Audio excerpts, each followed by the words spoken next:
Welcome students. This is online class for students of class 12. We are studying electrostatic potential and capacitance, and this is the second class of this chapter. So today we will calculate potential for a spherical body and for dipole. So before we start, a question for all of you. Suppose you have two bodies and both the bodies, they have equal positive charges in them. So in that case, is potential difference between both the bodies is possible? So your answer should be, you have studied charge distribution, so you know that the charge gets distributed uniformly on a body according to the shape of the body, right? So if a body is having sharp edge, so most of the charge will accumulate on the sharp edge, right? So this accumulation of charge depends on the geometry of the body. If it is having sharp edge, on those sharp edges more charges will accumulate. It depends on the surface area. So charge distribution depends on the geometry of the body, hence potential will also depend on the geometry of the body, right? More charge accumulated at one place, that means more potential at that particular area. So if two bodies, they have equal amount of charges in them, but still if the geometry of both the bodies are different, in such a way that one body is having more accumulation of charge than the another body, so in that case potential difference between both the bodies is possible. So let us start. We are studying electrostatic potential and capacitance, and today we will be calculating electric potential due to dipole. We will calculate potential at a point, at an axial position for a dipole, at an equatorial position for a dipole, and at any point for a dipole. And then we will calculate electric potential for a conducting and non-conducting spheres. Okay, let us start. Now here let us consider that point P is the position where we need to calculate the potential for the dipole, right? Minus q and plus q separated by a distance 2a, and from the center of the dipole the point P is r distance away. Now as we know, potential is a scalar quantity, so we will calculate potential at point P for minus q charge, potential at point P for plus q charge. Okay, and then we will simply add it. So potential, let us consider for minus q charge the potential is V1, and for plus q charge the potential is V2. So we can write V equals to V1 plus V2, right? The resultant of these two potentials will be the net resultant or the net potential at point P. Okay, so V equals to, for V1, minus q by 4 pi epsilon naught. What is the distance? From minus q to this much, that means r plus a.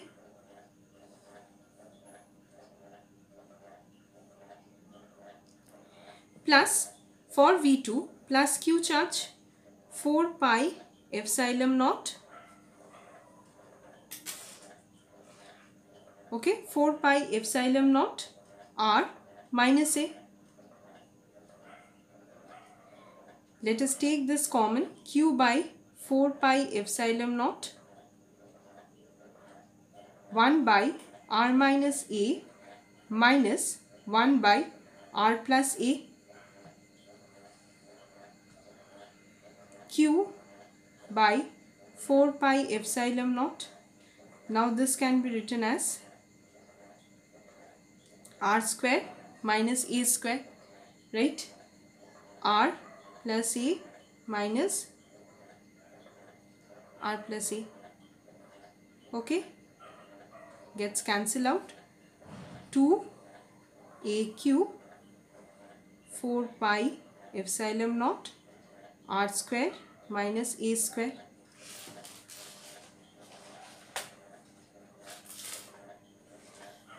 Hope it's 2a into q. So 2qa 4 pi epsilon naught r square minus a square. So 2qa is what? Dipole moment P.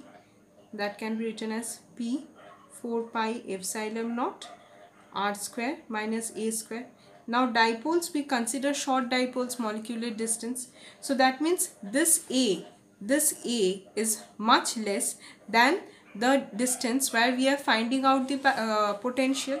That means we can write your distance R is much greater than A. So hence V equals to P by 4 pi epsilon naught by R square. Okay, this can be written as 1 by 4 pi epsilon naught P by R square. So this is for axial position, right? We can write V axial position when we are calculating potential at an axial position. V axial equals to 1 by 4 pi epsilon naught P by R square. Okay. Next is, we will calculate potential for an equatorial position. We are taking the point P at the perpendicular bisector minus q plus q charge separated by a distance 2a. R distance away on the bisector, on the perpendicular bisector, we will be calculating the potential. So this is R, this is A. So this will be root over. Next is potential at a perpendicular bisector. So we are taking a point P which is on the perpendicular bisector of the dipole minus q plus q separated by a distance 2a. R distance away on the perpendicular bisector at P, we will be calculating the potential. So this is A, this is R. So this will be root over R square plus A square. Similarly here also the distance is R square plus A square. So the potential for minus q charge and for plus q charge, summation of this two will be the net potential at point P. So V equals to V1 plus V2 equals to, we can write 1 by 4 pi epsilon naught for minus q charge, minus q distance is R square plus A square plus 1 by 4 pi epsilon naught q for plus q charge, R square plus A square. Now both of this minus plus, potential is 0, right? So that means potential on the perpendicular bisector for a dipole is 0. That means if I place a plane, suppose through this perpendicular bisector, if I place a plane in this way, if I just pass a plane through this perpendicular bisector, so at each and every point my potential is 0, right? Okay. So for a perpendicular bisector, the potential is 0. Okay, there is no change in potential. So if there is no change in potential, that means if I want to move a charge from this point to this point through the surface, suppose this is the surface, okay, through the perpendicular bisector, and I want to move a charge from this point to this point. So if I want to move it from this point to this point, the potential is 0. I don't need to do any work to move it from here to here, right? They are all in the same potential, hence the potential is 0. There is no change in potential, right?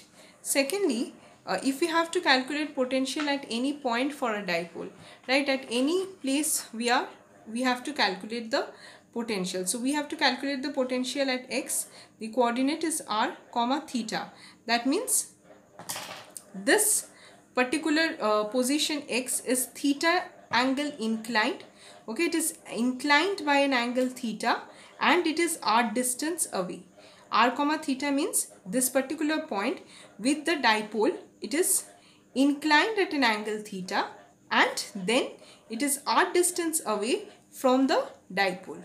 Okay, so here we need to calculate the potential. Now as we have done previously for calculating electric field also, so this is your, just a minute, this is your bisector, perpendicular bisector. So as we have done for the previous one, if you remember, dipole moment vector quantity can be resolved into two components. Okay, it can be resolved into cos component and sine component. So let us consider this component which is making, this is making an angle theta. So this becomes your P cos theta, and here this becomes your P sin theta. So we are resolving P vector into two components, right? Now if you see this x point with P cos theta, it is on the same line, right, axial position. And for P sin theta, you see P sin theta and X, they are, the point X is on the perpendicular bisector of P sin theta. So P cos theta is acting like an axial position, whereas P cos theta is acting like an axial position, whereas P sin theta is acting like an perpendicular bisector or equatorial position, right? Okay, so we can write V at X will be what? V axial plus V equatorial. So V axial is known to us, we have obtained the value. So what is the value? 1 by 4 pi epsilon naught P cos theta by r square, and V equatorial is 0. So V at any point will be the potential for the axial position. Okay, this is what I am getting. So here, if theta equals to 0 degree and if theta equals to 90 degree. So if theta equals to 0 degree, then what will I get? Theta equals to 0 degree means there is no inclination. Okay, this will be the angle, right, on the axis. There will be no inclination. So in that case, cos theta, cos 0 is 1. So I will get V equals to 1 by 4 pi epsilon naught P by r square. And similarly, when theta equals to 90 degree, that is for equatorial position, V becomes 0. Isn't it? Hope it's clear to you.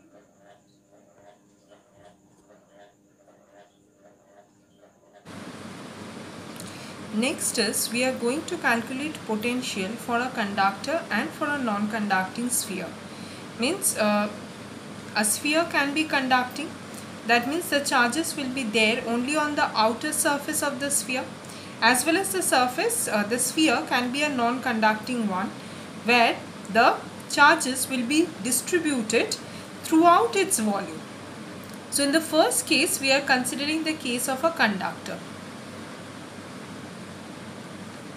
Okay, and we will be calculating potential first for conductor and secondly for non-conductor. So we are taking a point P, and at this point P we have to calculate the potential. As you can see that this point P lies outside the sphere. Okay, so we consider that it is from the center, the point P is r distance away from the center. So P is the external point where we need to calculate the potential. So to calculate the potential, we have done in the previous classes as well. We have to bring the charges from infinity to the point P, right? So to do that, some work will be done on the test charge.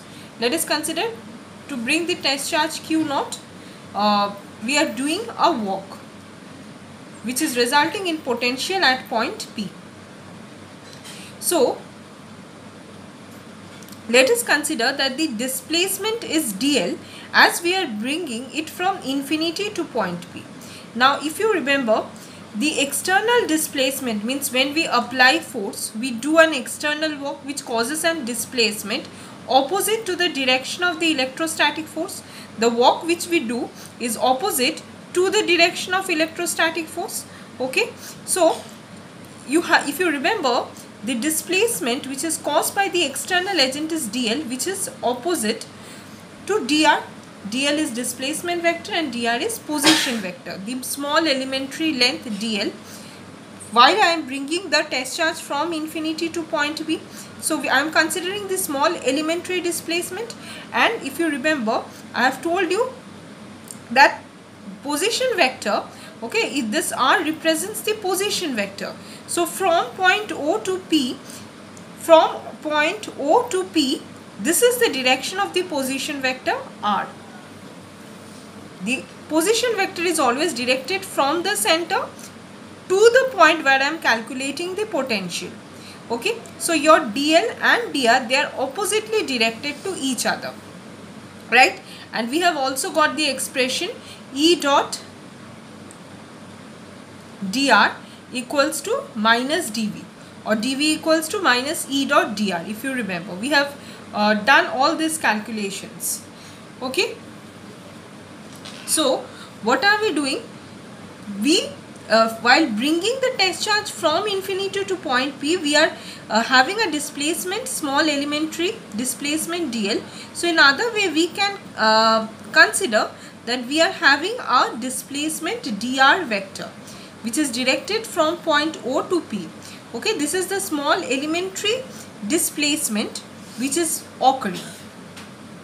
With respect to position vector, if I measure the displacement, suppose this is your dl. So with respect to dl, with respect to position vector, if I measure this dl, then this is your dr, which is causing the displacement.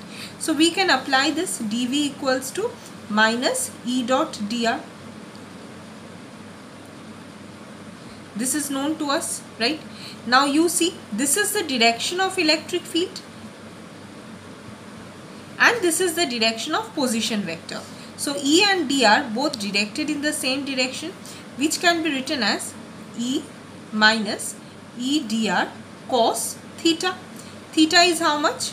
Cos 0 degree. So that means I can write dv equals to minus E dr, right?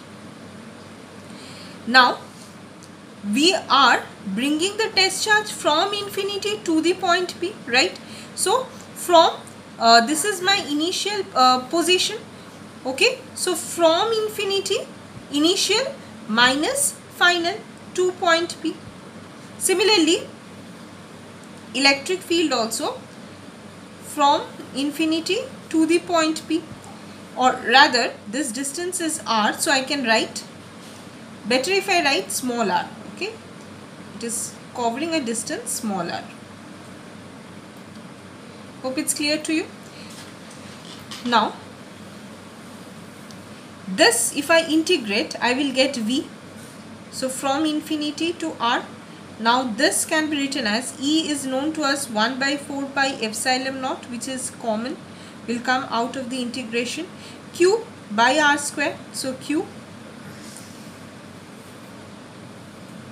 1 by r square dr, right? If I integrate this, Vr, sorry, if I put the values Vr minus V infinity, q by 4 pi epsilon naught 1 by r square, if I integrate, minus 1 by r from infinity to r. So this becomes plus q by 4 pi epsilon naught 1 by r minus 1 by infinity. Okay, in the previous class this has already been told that potential, we cannot measure potential, we can measure potential difference. So that's why we consider at infinity the potential to be 0. So V infinity is 0. So I am getting the potential at this position P, okay, which is r distance away from the center. So I am getting potential at point P. 1 by infinity is 0. So Vr equals to q by 4 pi epsilon naught r. Right? Now this is the potential which we have got for a point charge as well. That means this formula is applicable for a spherical symmetry as well as for point charge. Okay, so here you see this sphere is behaving like a point charge, right? Due to its spherical symmetry, it behaves like a point charge. It appears to us that as if the total charge q is concentrated at the center. From this formula, it appears to us as if the total charge q is concentrated at the center. Okay, so a sphere behaves like a point charge. This we have seen while calculating electric field also, and while calculating potential also, we got the same result. That means if you see a sphere from a very far distance, so what will you get to see? Will you understand the dimension or the radius of the sphere? Rather, you will observe it as a point charge. So due to its spherical symmetry, the sphere behaves as a point charge. Okay, so potential, this is the potential outside the sphere, and this is the case of conducting sphere. Similarly, if I take a non-conducting sphere also, charges will be distributed throughout its volume. Okay, plus charge will be there throughout its volume. The charges will be uniformly distributed. But then also you are calculating potential outside the sphere. So same principle to be applied. You are bringing the test charge from infinity to point P. You are doing some work resulting into some potential in the system. Same procedure to be maintained, and ultimately you will get this one. So while you are calculating potential while you are calculating potential outside the sphere, for a conducting sphere and for an insulating sphere, this is the potential which you will be getting. Okay, next is the case for a conductor. We are calculating the potential inside the sphere. Okay, so what are we doing? This is the sphere, plus charge is there only on the outer surface. The actual radius of the sphere is capital R, and we have to calculate potential at point P, which is odd distance, smaller distance away from the center. Now, potential is not a continuous function. Clear? Potential is not a continuous function. That means directly from infinity, I cannot bring the test charge inside the sphere. Okay, from infinity up to the surface, I have done an amount of work, and then from the inner sphere, okay, from the inner surface of the sphere to a certain point P, I will do some work to bring the test charge to the desired point where I want it. So I will apply the same thing. dV equals to minus E dr. Now in this case, I am integrating from capital R distance to smaller. What I am doing? I am bringing the charge from the inner surface of the sphere to the point P, right? So I am bringing it from capital R to smaller. Now electric field, now this can be written as VR minus V capital R, and this electric field inside the conductor is 0. That means VR equals to V capital R. This is what we are getting. That means the potential which is there on the surface and the potential which is there inside the sphere, it is same. Okay, the change in potential is 0. This can be written as del V equals to 0. If electric field is 0, then the change in potential is 0. That means if I consider 2 points A and B inside a sphere and some charges are being dropped on the conductor, then the charge to move from point A to B, it will not do any work. There is no potential difference. It acts like an equipotential surface. The word equipotential means same potential. So if electric field is 0, it acts like an equipotential and no work will be done to bring the charges or to move the charge from point A to B. And everywhere inside the conductor, the potential is constant. Wherever you try to move a charge, or between 2 points, if you consider 2 points A and B, so between these 2 points there is no potential difference, right? Similarly, if you consider on the surface also, then also on the surface, if I want to move a charge from one place to another, it is acting like an equipotential surface and there is no potential difference. So no potential difference means it will restrict the movement of charge. Listen to me carefully. Suppose I have taken some charges and some charges by means of some charging method, some static charges are being dropped on this sphere. Now it's a conductor. What will it do? So all the charges will conduct on the outer sphere. Charge distribution will take place. The charges will distribute themselves in such a way that it will come to an electrostatic equilibrium. Now once they are coming into electrostatic equilibrium, that means electric field inside the conductor is becoming zero, as well as on the outer surface of the sphere there is no potential difference between 2 points. There is no potential difference between 2 points inside the conductor. Okay, so no potential difference means the charges will not move anymore. Initially when charges were dropped, the charges have distributed themselves on the conductor, on the surface of the conductor, and they have come into an electrostatic equilibrium, due to which electric field inside the conductor becomes zero. So there is no potential difference between 2 points inside the conductor. There is no potential difference between 2 points outside the conductor. Even the potential on the surface, suppose if I take P, suppose R, and here if I take Q, the potential at R and the potential at Q is also same. Okay, there is no potential difference between R and Q. That means charge is not going to move. If there is no potential difference, no charges will not move, right? That means charge will not flow from Q to R, neither they are going to flow from R to Q.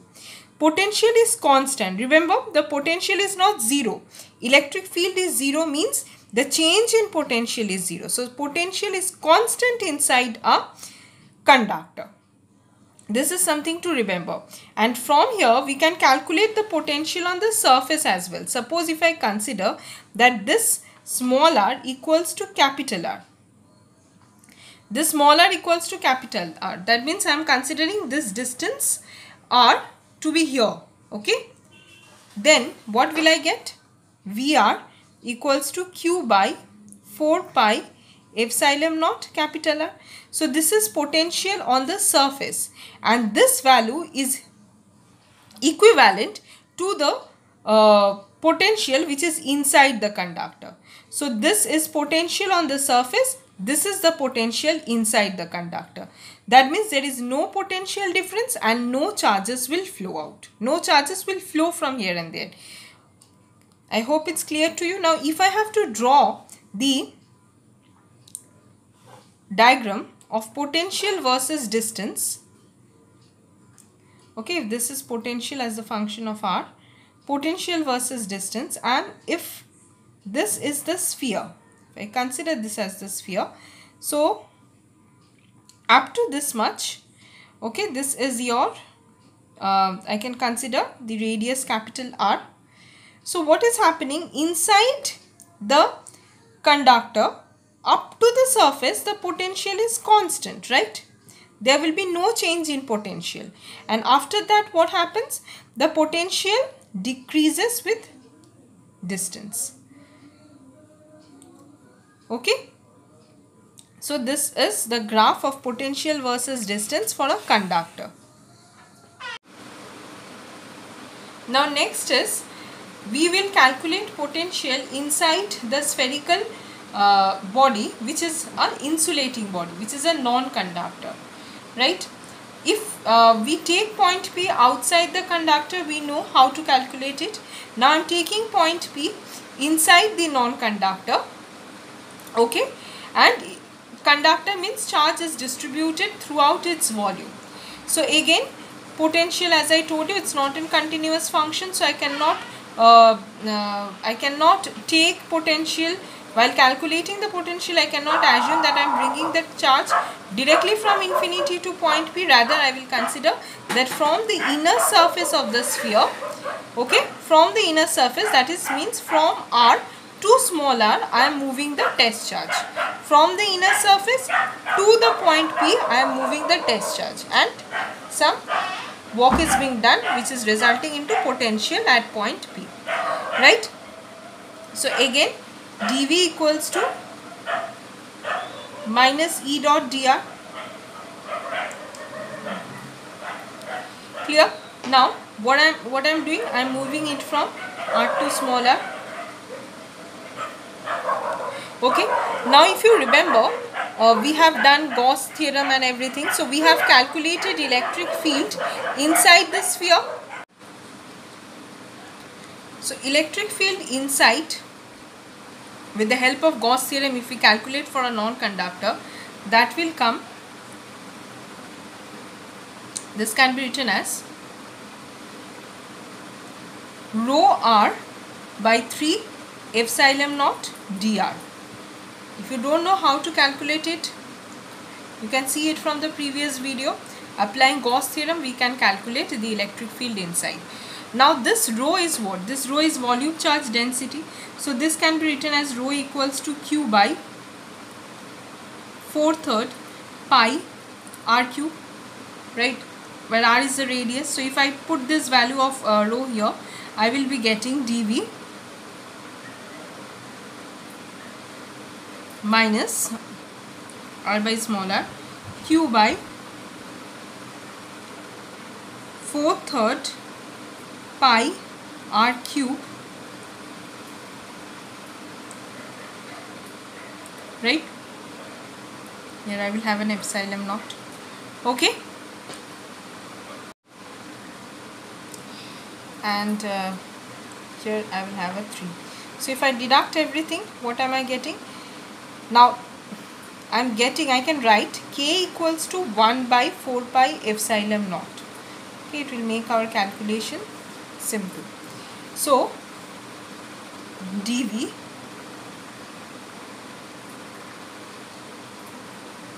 (1 by 4 pi epsilon naught), I am replacing it by k.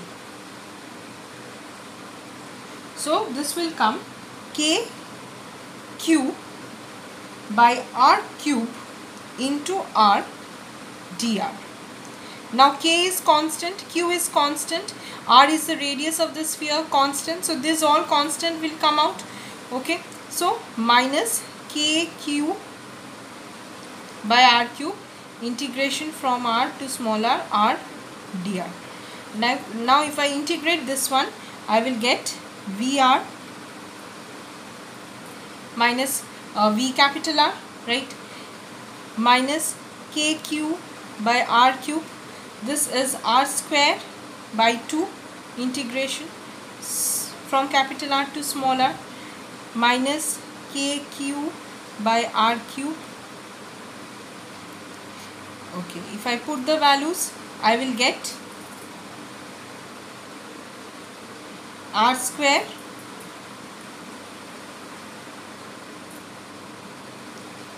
minus r square.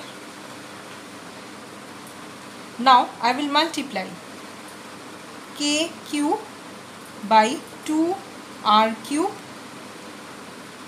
here r square, kq by 2r. Now V small r, this V capital R is what? Potential on the surface, as you can see from the diagram. So we have calculated potential on the surface. How much is it? That will come to, this is minus, it will go to the other side, so it will become plus kq by capital R, right? So this is my potential at point P, which is located inside the non-conducting sphere. Now if I simplify this expression, let us take out kq by r common. In that case, I will have minus r square divided by 2 r square inside the bracket, plus kq common, r is also common outside, so half plus 1. So this gives me kq by r, half plus 1 is 3 by 2 minus r square by 2 r capital R square, right? So from here I can understand one thing. The potential, this potential at point P, when point P is inside the conducting sphere, this Vr is directly proportional to minus r square. That means as you are moving outside, means from the center, as you are moving near to the surface of the sphere, the potential will keep on decreasing. That means if some charges are given at this place, at this particular area, if or at this particular volume, if some charges are there, the charges will remain here only. It's a non-conductor. That means the charges, they don't have ability to conduct on the outer surface. They will remain concentrated at this position, right? So potential at the center, if some charges are being injected at the center by some method of charging, the potential at the center will be more, and as you move near to the surface, the potential will keep on decreasing. Okay, then as you reach to the surface, you know how much you get potential. Now from the surface, as you move outside, right, so in that case, for conductor and for non-conductor, the potential keeps on decreasing, right? So what is happening? If it's a conductor, in that case, the potential is constant inside the conductor, and if it's a non-conductor, the potential keeps on decreasing with the distance as we move near to the surface. Okay, and from the surface, if we move outside, what is happening? The potential will keep on decreasing. The potential will decrease with the distance, right? So this is what we are getting. Now if I consider, if I have to calculate the potential at the center, center means what? This small r is equals to 0. Okay, so in that case, I will be getting VR, this becomes 0, 3 by 2 kq by capital R. So this is potential at the center. If I calculate, if I locate point P on the center. Now if I put the value of k, what will I get?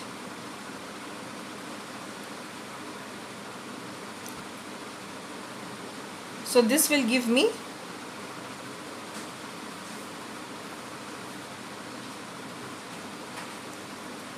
right. So this is potential at the center, very important to remember. So we have plot graph for conductor. Let us now plot the graph for a non-conductor. So if this is my potential axis as a function of distance, right? Now let me consider, this is capital R representing the radius, and this origin O is the center of the sphere. So what will happen? The potential will keep on decreasing.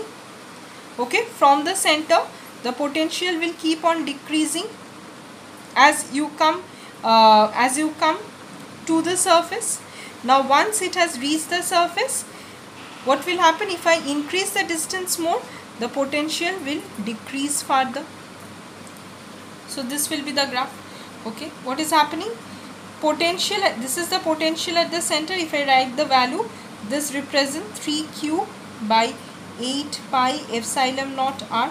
This is potential at the center. Now up to the surface, the potential is decreasing. Then from the surface, as I am moving outside the sphere, the potential is again decreasing with the distance, right? So this is all about the potential inside for a conductor and for a non-conductor when we are taking the point inside it and outside. Next day we will start equipotentials. Thank you.